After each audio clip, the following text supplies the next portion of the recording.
Justice Tariq Mahmood Jahangiri نے remark کیا کہ اوپر اللہ کی ذات بھی دیکھ رہی ہے، 4 بچیوں کے سامنے والد کو اٹھایا گیا ہے، کیا وہ کوئی پولیٹیکل ایکٹیوسٹ ہے؟ پہلے بھی پوچھ چکے ہیں کہ وہ کس جلسے جلوس کس حملے میں ملوث ہے جو آپ نے اٹھایا ہے۔ ظاہر کاظم نے کہا کہ ایک بیوروکریٹ بھی خود لاپتہ تھے پھر خود ہی واپس آ گیا۔ عدالت نے ریمارک کی وہ تو کسی معاملے میں ملوث تھے نا، وہاں گئے اور واپس آ گئے، عدالتوں کو سارا پتہ ہوتا ہے۔ آئی جی اسلام آباد نے کہا جی پوری کوشش کر رہے ہیں، انشاءاللہ کامیابی ہوگی۔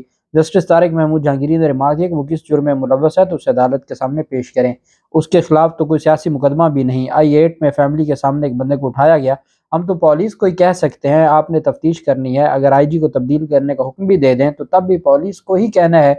انہوں نے آئی جی اسلام آباد نے 2 ہفتوں کا وقت دینے کی استدعا کی۔ عدالت نے ریمارک کی وہ جس کسی کے پاس بھی ہے اسے پتہ ہونا چاہیے کہ اوپر اللہ بھی ہے۔ بار بار یہ عدالت یہ ورڈ استعمال کر رہی ہے، اسلام آباد کے ٹاپ باسز عدالت میں ہیں، ہم نے انہی کو کہنا ہے، جس پر پھر بابر روان صاحب نے ٹوکتے ہوئے کہا جناب یہ باس نہیں ہے، یہ تو سول سرونٹس ہیں، یہ تو عوام کے خادم ہیں، اگر کوئی اپنا کام نہیں کر رہا تو اس پر ایکشن ہونا چاہیے، ان کو 2 ہفتے نہیں دینے چاہیے، کل یا پرسوں کا ٹائم دیں تاکہ یہ ان کو بایاب کروائیں۔ عدالت نے 1 اگست تک کا ٹائم دیا ہے کہ ان کو بایاب کر کے عدالت میں پیش کیا جائے۔ تو جو عدالتوں کی مجبوری اور عدالتوں کی بے بس آ رہی ہے اور عدالتیں بے بس ہو چکی ہیں، اور بجائے اس کے کہ عدالتوں کو، میں ایک کل صحافی کی جانب سے کہا گیا تھا کہ اگر تو ججز بے بس ہیں اور ججز ہائی کورٹ میں بیٹھ کر بھی انصاف نہیں دے پاتے تو ان کو جانا چاہیے، ان کو ہر صورت میں عہدہ چھوڑ دینا چاہیے۔ تو میں نے کہا کہ طارق محمود جہانگیری صاحب جیسے ججز ہی تو بیٹھے ہیں جو کہیں نہ کہیں کچھ انصاف دے رہے ہیں، اگر انہوں نے بھی استعفیٰ دے دیا تو پھر تو ہم جسٹس عامر فاروق صاحب اور جو آئین اور قانون کے مطابق فیصلے دیتے ہیں تو وہ پھر آئین اور قانون کے مطابق ہی فیصلے دیتے رہیں گے۔ توشہ خانہ فوجداری کیس میں پاکستان تحریک انصاف کے وکلاء نے دوران جرا گواہ سے کچھ ڈاکومنٹس طلب کیے تھے، اور اس پر پھر جو عدالت ہے، ہمایوں دلاور صاحب انہوں نے وہ استدعا تھی اس کو مسترد کر دیا تھا۔ اس فیصلے کو چیلنج کیا پاکستان تحریک انصاف نے اسلام آباد ہائی کورٹ میں، اور پھر پاکستان تحریک انصاف کی خوش قسمتی کہ کیس لگ گیا چیف جسٹس عامر فاروق کے پاس۔ سابق وزیر اعظم کی 3 مختلف درخواستوں پر آج سماعت کرنے جا رہے ہیں چیف جسٹس عامر فاروق صاحب۔ ڈسٹرکٹ الیکشن کمشنر پر جرا کے دوران دستاویزات طلبی کی استدعا کی گئی تھی۔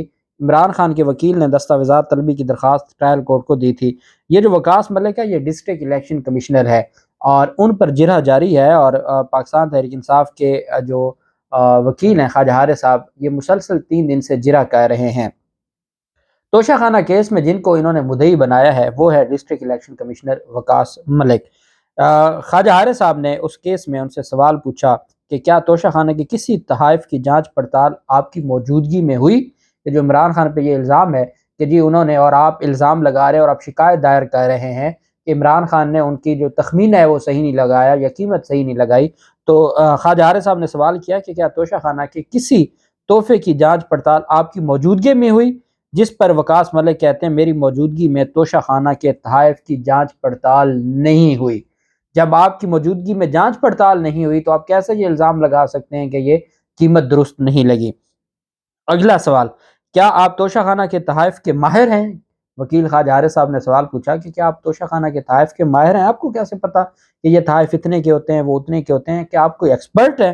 اس پر انہوں نے کہا میں توشہ خانہ کے تحائف کی جانچ پڑتال کرنے کا ماہر نہیں ہوں۔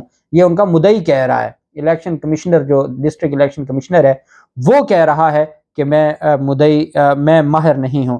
اس پر پھر عدالت نے سوال دیا، خواجہ حارث صاحب نے سوال کیا کہ آپ نے بیان دیا ہے کہ 2018 اور 19 میں تحائف کی قیمت 107 ملین تھی، کس سے جانچ پڑتال کروا کے آپ نے یہ بیان دیا ہے کہ 2019 اور 2018 میں تحائف کی قیمت 107 ملین تھی؟ آپ نے کس سے جانچ پڑتال کروا کے یہ سٹیٹمنٹ عدالت کے سامنے بیان کی ہے؟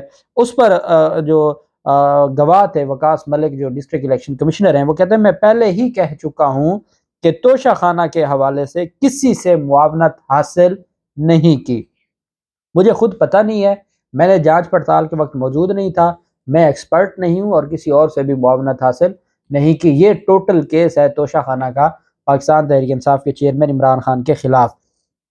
اب ان کو یہ لگتا ہے، جس دن یہ سوال پوچھا گیا تھا خواجہ حارث صاحب کی جانب سے کہ آپ نے یہ جو کمپلیٹ ہے اس پر آپ نے دستخط کیے ہیں یا آپ نے آفیشلز کیے تھے، تو انہوں انیشلز کیے تھے، تو انہوں نے کہا جی کہ کسی پہ دستخط کیے ہیں، کسی پہ انیشلز کیے ہیں، تو عدالت خواجہ عارف صاحب نے کہا تھا کہ آپ اپنے کو اور سرکاری دستاویزات دکھا دیں کہ جس میں آپ نے اسی طرح کے انیشلز کیے ہوں، تاکہ ہمیں پتہ چل جائے کہ آپ کے ہی یہ انیشلز ہیں۔ تو یہ ڈاکومنٹس انہوں نے کہا تھا مجھے اگر عدالت کہے گی تو میں کوئی ڈھونڈ کے لا سکتا ہوں سرکاری دستاویزات الیکشن کمیشن سے جس پر میرے اسی طرح کے انیشلز ہوں گے، تو اس پر عدالت نے مسترد کر دیا تھا، کیونکہ ہمایوں دلاور صاحب تو آئین اور قانون کے مطابق جلد از جلد اس کو ڈیسائیڈ کرنا چاہتے ہیں، لیکن یہ اتنا آسان نہیں ہے۔ خواجہ عارف صاحب نے تو ابھی ایک گواہ پہ جرا نہیں کمپلیٹ کی، اور یہ ابھی اس گواہ پہ جرا چلے گی۔ اور آپ آج دیکھتے ہیں کہ جو 3 درخواستیں چیف جسٹس عامر فاروق صاحب کے پاس پینڈنگ ہے، عامر فاروق صاحب ان پر پھر نوٹس جاری کر دیتے ہیں لمبی تاریخ کا، یا کیا کرتے ہیں۔ الیکشن کمیشن میں جو ترجمان تعینات ہوئے تھے، الیکشن کمیشن کی ترجمان قرۃ العین، ان کو عہدے سے ہٹا دیا گیا ہے۔ الیکشن کمیشن کی ترجمان قرۃ العین کو وزارت اطلاعات بھیج دیا گیا ہے، اور ان کو الیکشن کمیشن کے عہدے سے ہٹا دیا گیا ہے۔ اب الیکشن کمیشن کے نئے ترجمان کا اعلان کیا جائے گا، جو اور سخت بیانات دے گا، کس کے خلاف؟ جس کے خلاف وہ دیتے ہیں۔ قرۃ العین شاید پچھلے کئی دنوں سے کوئی سخت بیانات نہیں دے رہی ہوگی، اور جو ایک خاص طرح کی جو توشہ خانہ کیس ہے اس کے اوپر بھی قوم کو آگاہی نہیں دے رہی ہوگی، وہ بھی عطا تعارف کو کرنا پڑتا ہے، باقی بھی معاملات ہیں۔ تو الیکشن کمیشن کی ترجمان قرۃ العین کو عہدے سے ہٹا دیا گیا ہے، اور یہ کیوں ہٹایا گیا ہے؟ شاید کل جب عمران خان کے وارنٹ گرفتاری جاری ہوئے ہیں تو انہوں نے کوئی بہتر انداز میں اس کو آگے پبلک کو یا میڈیا کو نہیں بتایا۔ اللہ پاک پاکستان کا حامی و ناصر ہو۔ بہت شکریہ۔ اللہ حافظ۔ پاکستان زندہ باد۔